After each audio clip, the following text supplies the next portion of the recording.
Bismillahirrahmanirrahim. Assalamualaikum warahmatullahi wabarakatuh. Yang terhormat Kepala Sekolah SD Negeri 036 Ibu Maria SPD yang mewakili, dan seterusnya kepada rekan-rekan guru SD Negeri 036 yang sama-sama kita hormati. Puji dan syukur marilah sama-sama kita ucapkan atas kehadiran Allah Subhanahu wa Ta'ala, karena dengan berkat doa dan rahmat-Nya lah kita dapat melaksanakan kegiatan diseminasi budaya positif hari ini. Dan tak bosan-bosan pula kita kirimkan sholawat beriring salam dengan junjungan kita, yakni Nabi besar Muhammad Sallallahu Alaihi Wasallam. Karena berkat perjuangan beliaulah kita dapat merasakan bagaimana kemajuan zaman seperti yang kita rasakan pada saat sekarang ini. Baiklah Bapak Ibu, untuk mempersingkat waktu, saya sebagai pembawa acara akan membawakan acara susunan kita pada hari ini. Acara yang pertama yaitu menyanyikan lagu kebangsaan Indonesia Raya. Acara yang kedua, sambutan kepala sekolah atau yang mewakili. Acara yang ketiga, acara inti, yaitu penyampaian materi oleh Ibu Liza Rosalina SPDGR. Acara yang keempat, doa. Dan acara yang kelima, penutup. Baiklah Bapak Ibu, kita masuk saja acara yang pertama, yaitu menyanyikan lagu Indonesia Raya yang dipimpin oleh Ibu Yunda SPD. Kepada Ibu Yunda kami persilakan.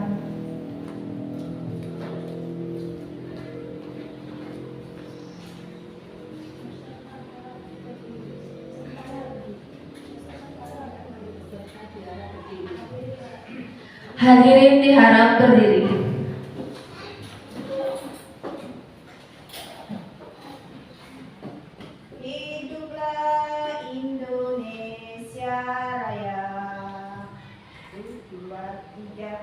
Indonesia, tanah airku, tanah tumpah darah.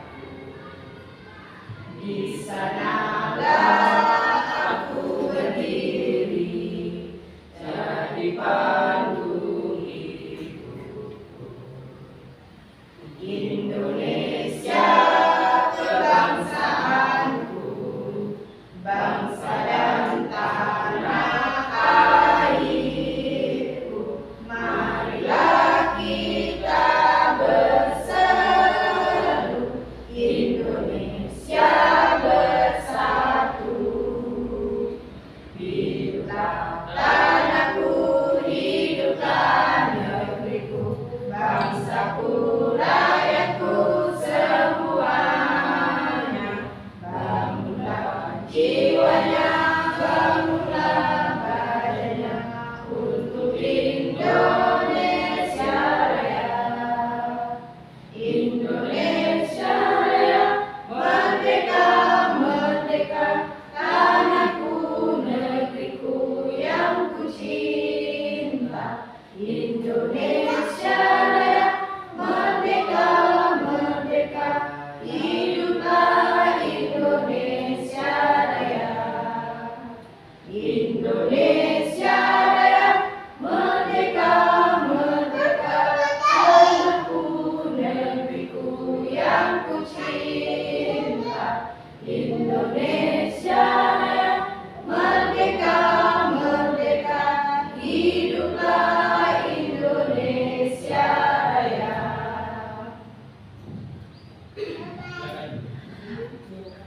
Hadirin diharap duduk kembali.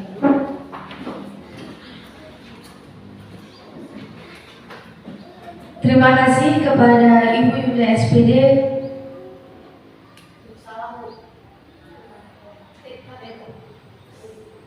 Terima kasih kepada Ibu Yunda yang sudah memimpin lagu. Selanjutnya, sambutan kepala sekolah atau yang mewakili. Kepada Ibu Maria SPD kami persilakan.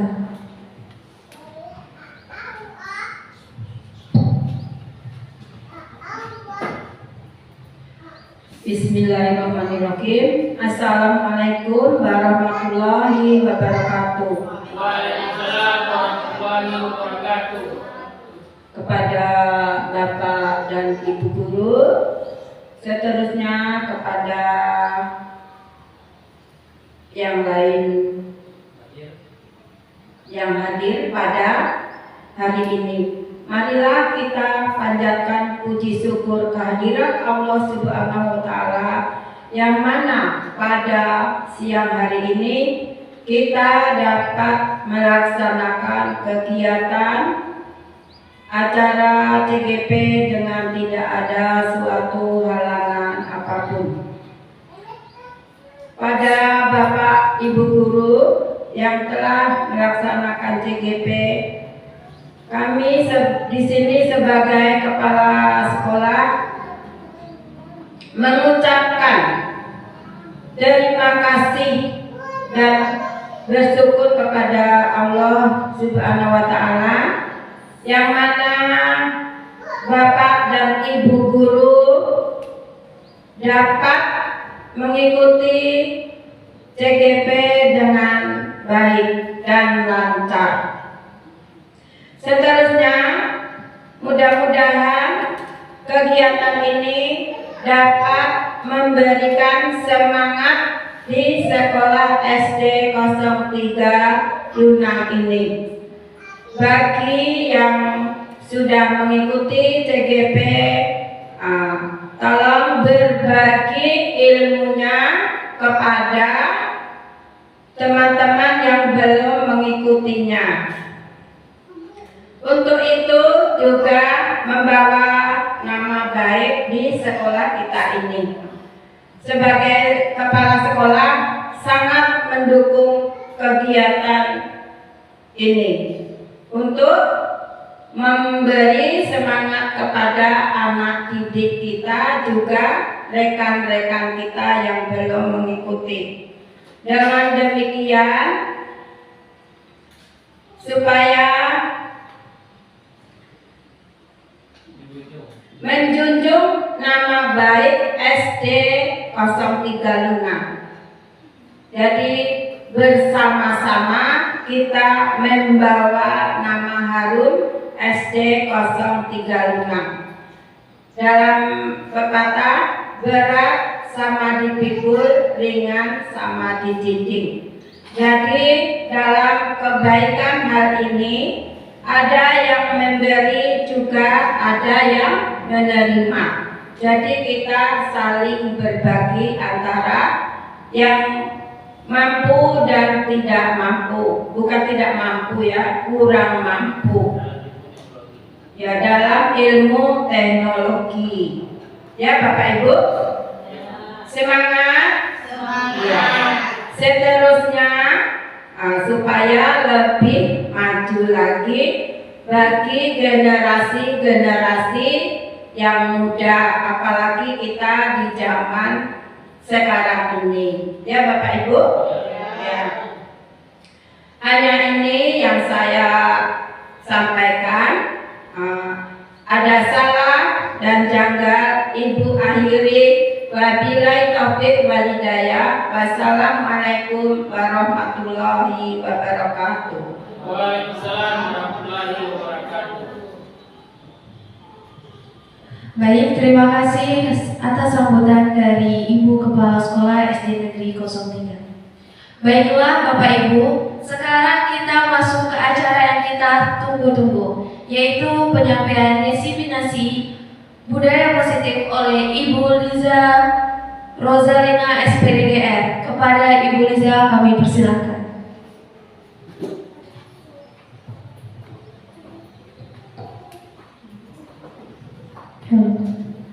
Assalamualaikum warahmatullahi wabarakatuh. Alhamdulillahirabbil alamin, wassalatu wassalamu ala asrafil anbiya wal mursalin wa ala alihi washabbihi rasulillahi ajmain.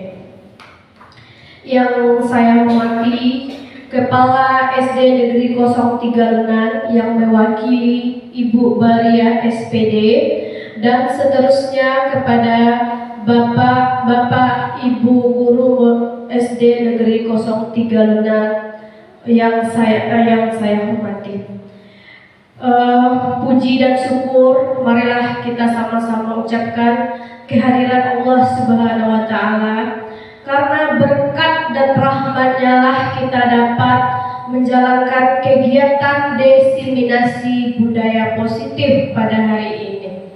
Dan tak bosan-bosan pula kita kirimkan selawat beriring salam buat junjungan kita yakni Nabi Muhammad SAW. Karena berkat perjuangan beliaulah kita dapat menikmati, merasakan bagaimana perkembangan zaman seperti yang kita rasakan pada saat sekarang ini. Pertama sekali saya mengucapkan terima kasih banyak kepada Bapak Ibu yang sudah meluangkan waktunya untuk mengikuti acara diseminasi budaya positif yang kita laksanakan pada hari ini. Baik Bapak Ibu, untuk menghemat waktu kita, saya langsung saja memaparkan materi tentang budaya positif. Nah, di sini kita akan membahas 6 poin yang terdapat dalam budaya positif. Yang pertama, disiplin positif dan nilai-nilai kebajikan. Yang kedua, teori motivasi, hukuman dan penghargaan, serta restitusi. Yang ketiga yaitu keyakinan kelas. Yang keempat, kebutuhan dasar manusia dan dunia berkualitas. Yang keempat, 5 posisi kontrol. Yang keenam, segitiga restitusi. Baik, kita bahas satu persatu. Yang pertama yaitu disiplin positif dan nilai-nilai kebajikan. Nah, Bapak Ibu, disiplin sering kita maknai yaitu sesuatu yang dilakukan seseorang pada orang lain untuk mendapatkan kepatuhan. Nah, yang kedua, nilai-nilai kebajikan universal, berarti nilai-nilai positif yang kita percayai, yang kita yakini. Contohnya nilai keadilan, tanggung jawab, kejujuran, bersyukur, lurus hati, berprinsip, integritas, kasih sayang, rajin, komitmen, percaya diri, kesabaran, dan masih banyak nilai-nilai positif lainnya. Nah, ini dia daftar nilai kebajikan dari 6 institusi. Yang pertama mungkin tidak asing lagi di telinga kita, yaitu profil pelajar Pancasila. Yang kedua dari institusi Ibo Primary Years Program. Nah, nanti ada bagian-bagiannya.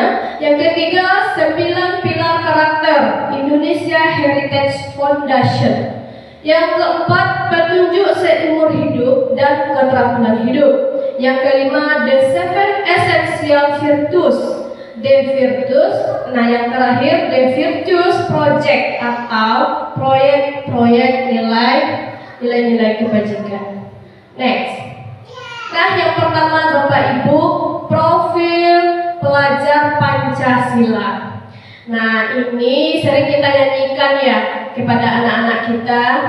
Yang pertama, beriman, bertakwa kepada Tuhan Yang Maha Esa dan berakhlak mulia, mandiri, bernalar kritis, berkebinekaan global, bergotong royong dan kreatif. Kemudian yang kedua dari institusi Ibo Primary Years Program atau PYP.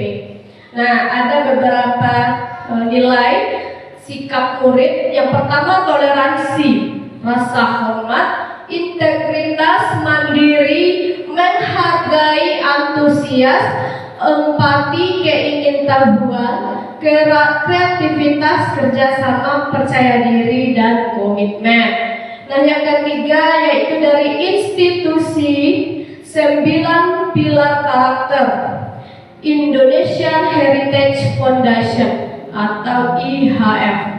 Nah, adapun nilai-nilai yang terkandung dalamnya yaitu cinta Tuhan dan segenap ciptaannya, kemandirian dan tanggung jawab, kejujuran, hormat dan santun, dermawan, suka menolong dan gotong royong, percaya diri, kreatif dan pekerja keras, kepemimpinan dan keadilan, baik dan rendah hati, toleransi, kedamaian dan kesatuan. Nah, lanjut yaitu petunjuk seumur hidup dan keterampilan hidup. Nah, ada beberapa nilai diantaranya.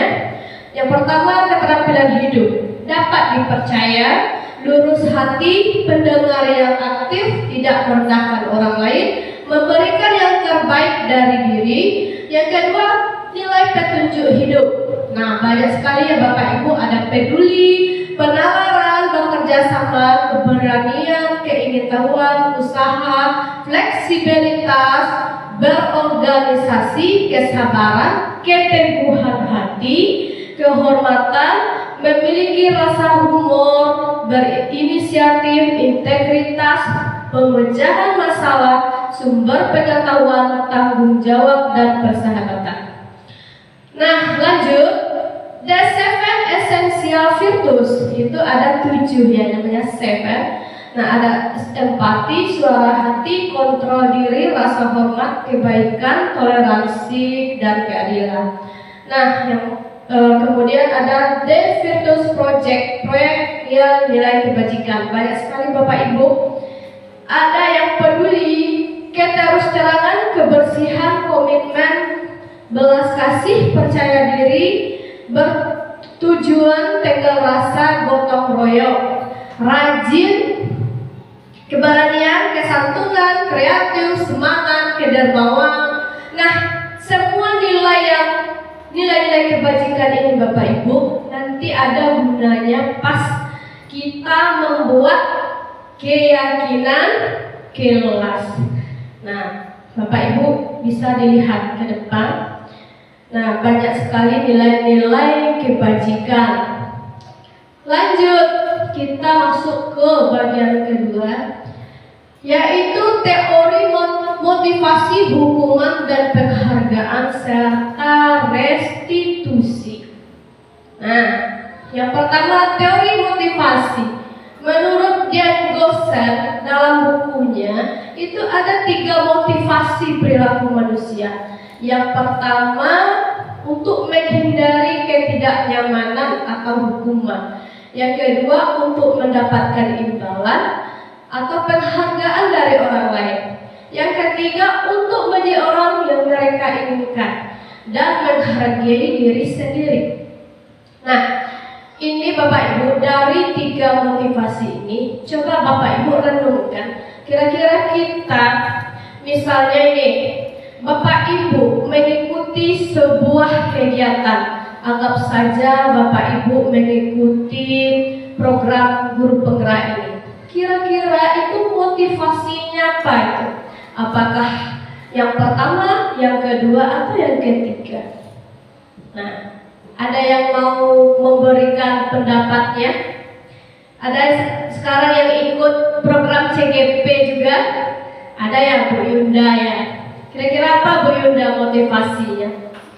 Kalau menurut saya akan memilih yang nomor 3 untuk menjadi orang yang menginginkan menghargai diri sendiri. Saya pribadi. Ya.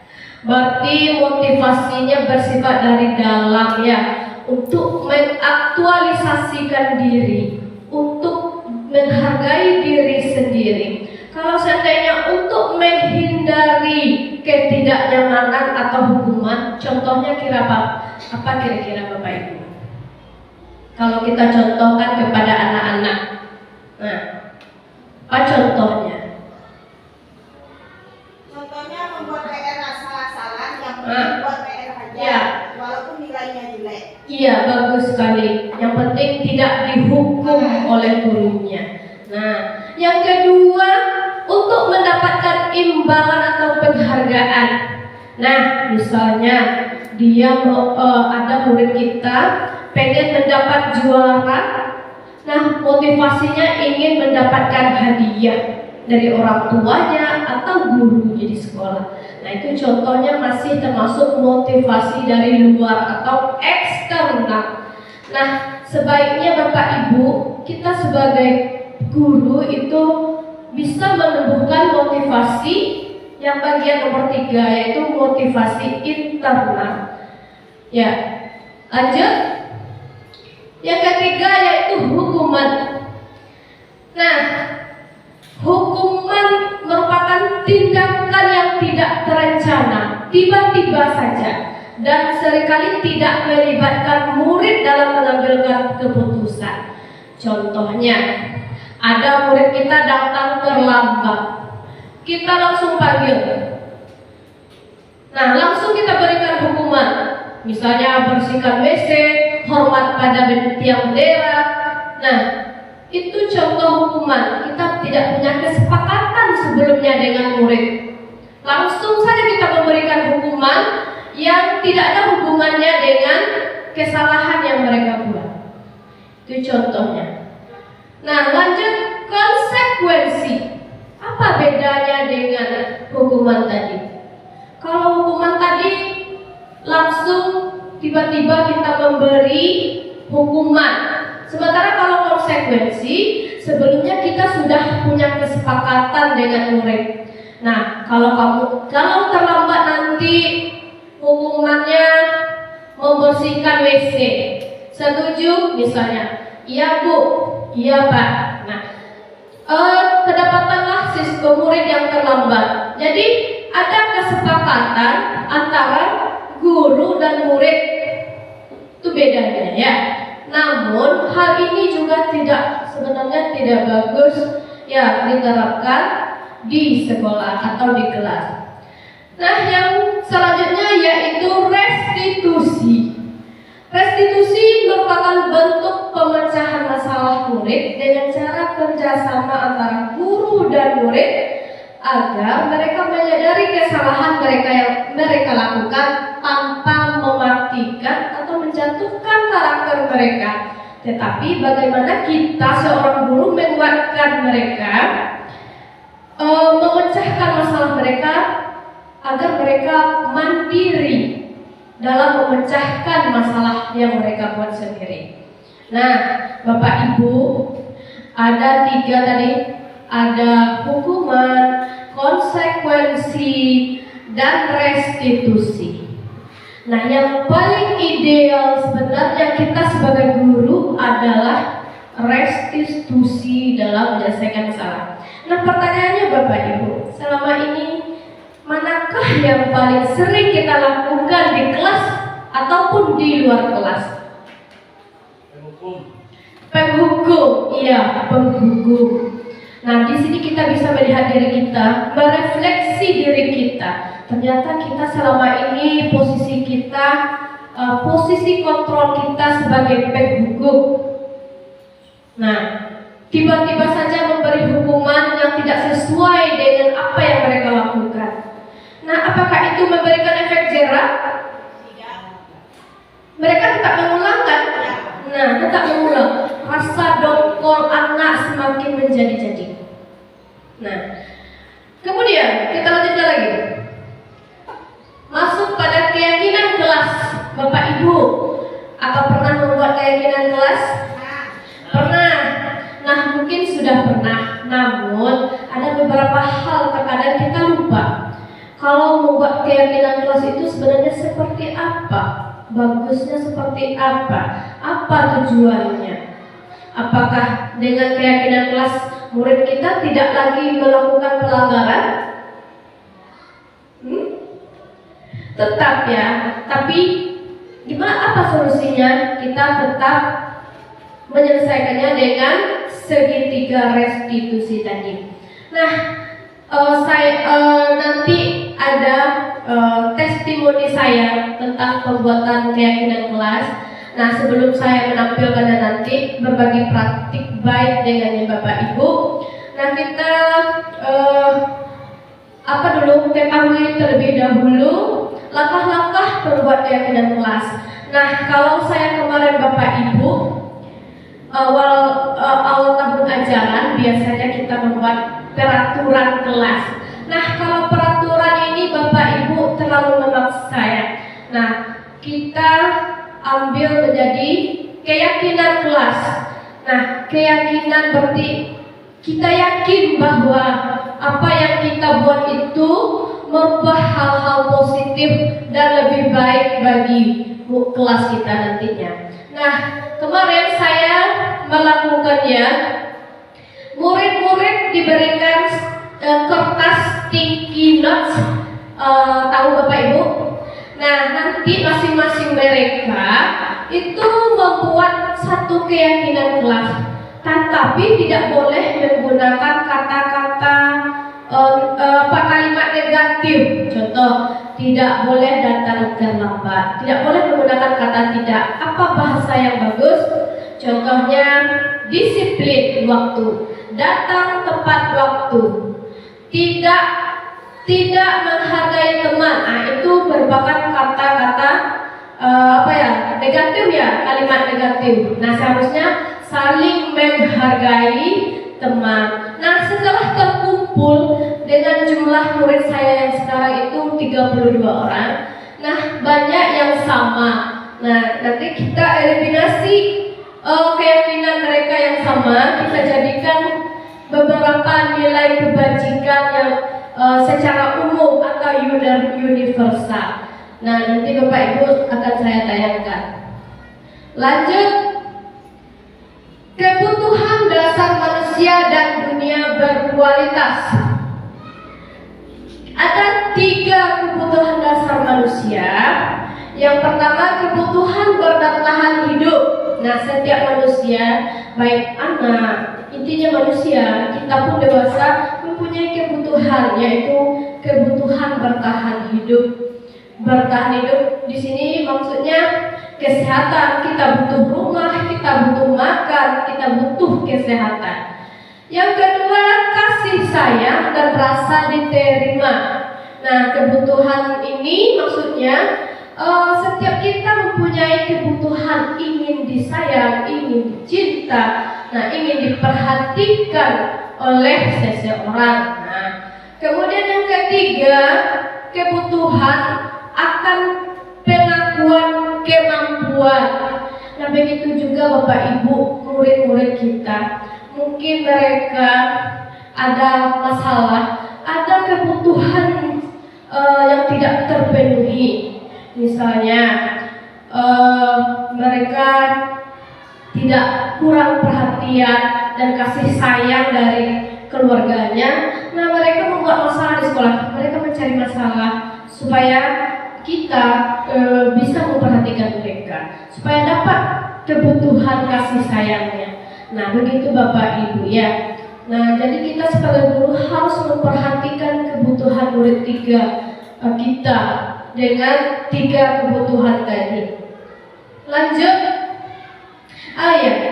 kebebasan. Anak-anak juga butuh kebebasan, ya, karena mereka punya pilihan. Kita tidak bisa memaksa mereka harus seperti ini, harus seperti robot, ya. Seenak kita sebagai orang dewasa mengaturnya. Jadi kita sebagai guru juga menghargai kebutuhan akan pilihan murid kita. Nah, yang terakhir, kebutuhan kesenangan. Nah, kita pernah bertemu dengan kasus murid kita yang terkadang mereka kita menjelaskan pelajaran. Nah, mereka seenak-enaknya bermain-main di belakang, bersenang-senang. Nah, berarti ada kebutuhan kesenangan ini yang tidak terpenuhi. Nah, itu yang perlu kita perhatikan Bapak Ibu, kebutuhan dasar anak-anak didik kita. Lanjut, ini yang sudah sekilas saya jelaskan tadi, 5 posisi kontrol.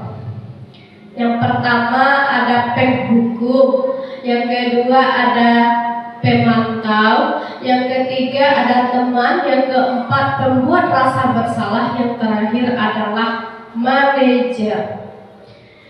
Nah, tadi juga sudah sekilas dijelaskan posisi kita sebagai pendidik yang mana dari 5 itu?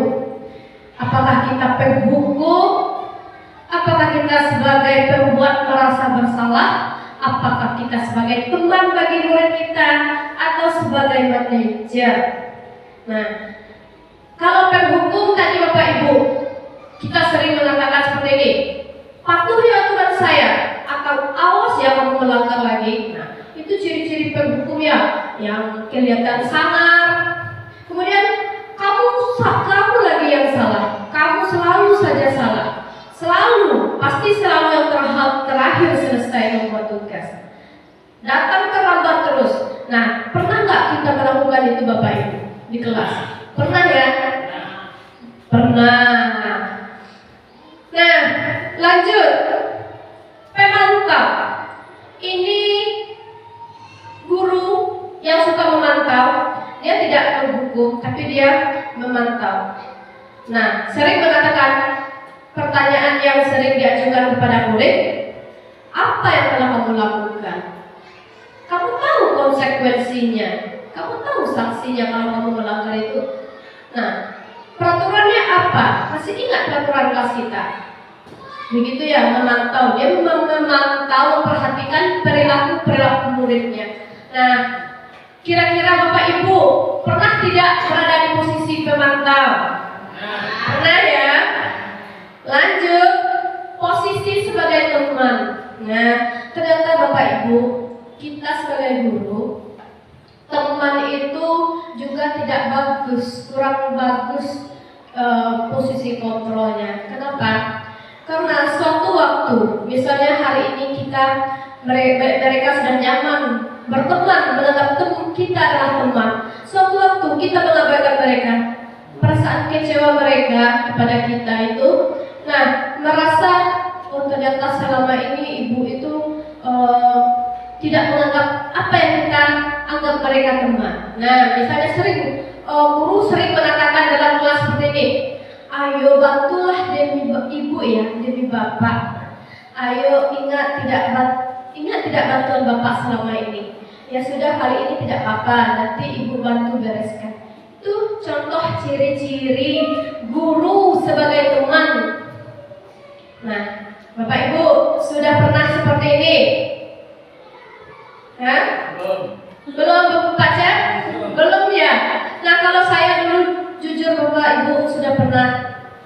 Memang nyaman, tetapi kadang tidak setiap waktu kita bisa jadi teman bagi murid kita, karena kita kadang-kadang juga punya mood dan punya kesibukan masing-masing. Nah, kemudian membuat merasa bersalah. Posisi ini biasanya guru bersuara lemah lembut. Misalnya hari ini Bu Yunda nggak masuk ke kelasnya, saya penggantinya. Ternyata anak Bu Yunda ini tidak takut dengan saya, malah ributnya minta ampun, dikasih tugas enggak dikerjakan. Nah, lalu saya berkata, kerjakanlah anak-anak, gak kasihan sama ibu, nanti dimarahin begini. Nah, itu membuat rasa bersalah ya. Nah, gimana kalau orang tua kamu? Gimana nanti kalau bapak ibu dimarahi oleh Bu Yunda nanti? Nah, itu ya, ibu sangat kecewa dengan kamu. Itu contoh pembuat merasa bersalah. Ini juga tidak boleh, Bapak Ibu. Lanjut yang terakhir, yaitu posisi kita guru sebagai manajer. Nah, ini posisi di mana yang paling ideal dari 5 posisi tadi. Kita sebagai manajer melakukan penyelesaian masalah dengan murid dengan restitusi tadi Bapak Ibu, segitiga restitusi. Bagaimana kita bisa mengontrol anak-anak tanpa mereka mematikan karakter mereka, tanpa mereka merasa bersalah, tanpa mereka kecewa dengan kita. Nah, nanti Bapak Ibu ada hubungannya dengan penyelesaian masalah murid dengan segitiga restitusi. Ini dia Bapak Ibu. Posisi manajer.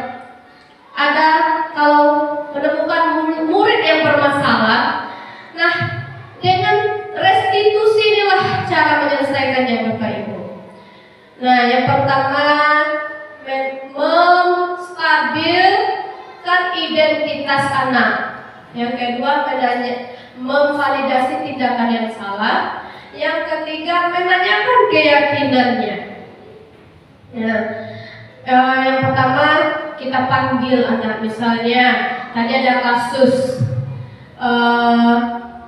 terlambat, kemudian kita panggil anak tersebut ke kantor atau ke ruangan khusus. Kita tanya, kita stabilkan. Langkah pertama kita stabilkan dengan melontarkan beberapa pertanyaan. Tujuannya agar anak merasa tidak mati karakter mereka. Misalnya kita tanya, kamu kenapa terlambat? Iya Bu, tadi saya terlambat bangun Bu. Kemudian, oh kamu terlambat bangun. Ibu juga pernah terlambat bangun, tapi tidak terlambat setiap hari ya. Nah itu kan cara menstabilkan identitas mereka. Nah kamu bukan satu-satunya yang berbuat salah seperti ini. Masih banyak teman kamu yang terlambat. Ibu menghargai apa yang terjadi pada hari ini. Besok jangan diulang lagi ya. Seperti itu ya. Kemudian memvalidasikan tindakan yang salah. Kamu terlambat pasti ada alasannya ya. Seperti itu ya. Iya Bu, tadi saya terlambat karena saya bangunnya terlambat Bu. Tadi malam saya bergadang.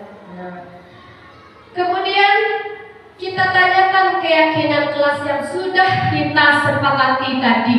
Itu gunanya Bapak Ibu kita membuat keyakinan kelas agar ketika kita menyelesaikan masalah nanti kita hubungkan dengan keyakinan mereka.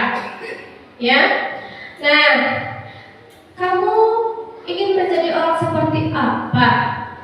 Kamu ingat gak kesepakatan keyakinan kelas kita kemarin? Kira-kira tindakan kamu itu melanggar keyakinan kelas kita tidak? Iya Bu, keyakinan kelas yang mana yang kamu langgar? Disiplin Bu, iya.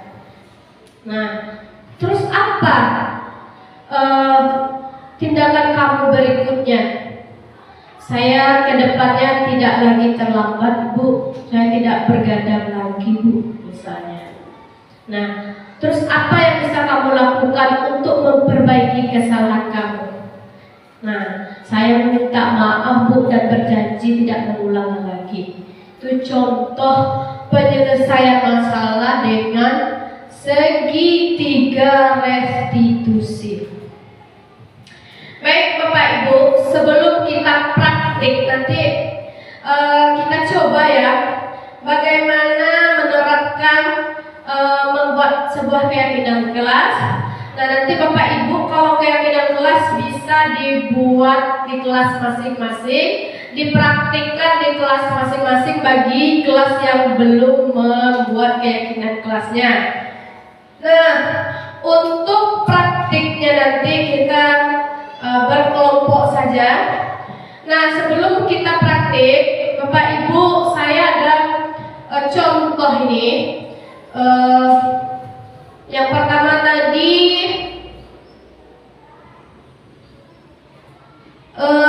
tentang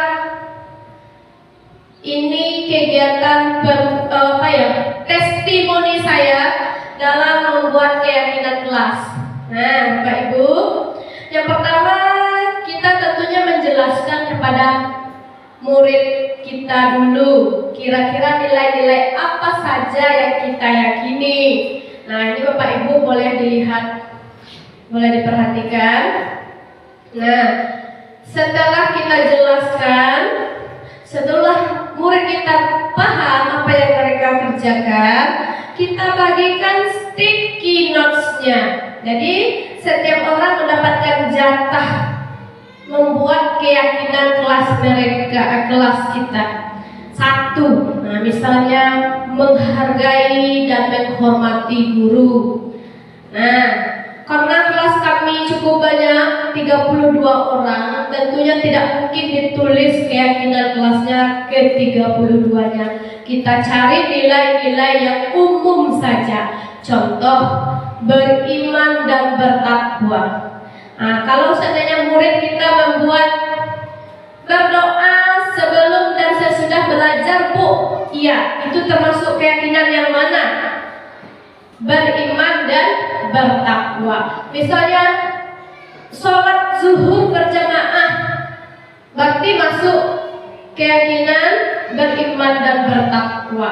Kalau seandainya datang tepat waktu, Bu, itu termasuk yang mana, Bu? Disiplin.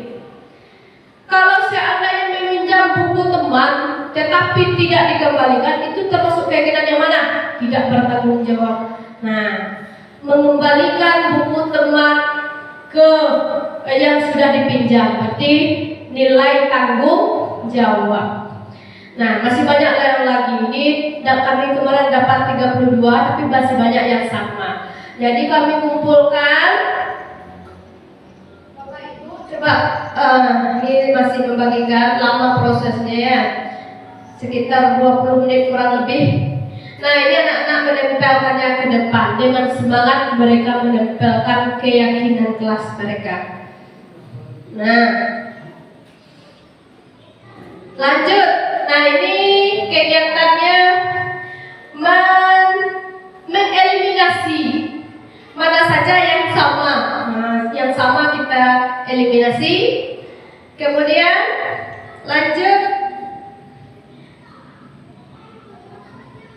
Akhirnya Bapak Ibu kita mendapatkan 5 keyakinan kelas 6. Nah, di sana kami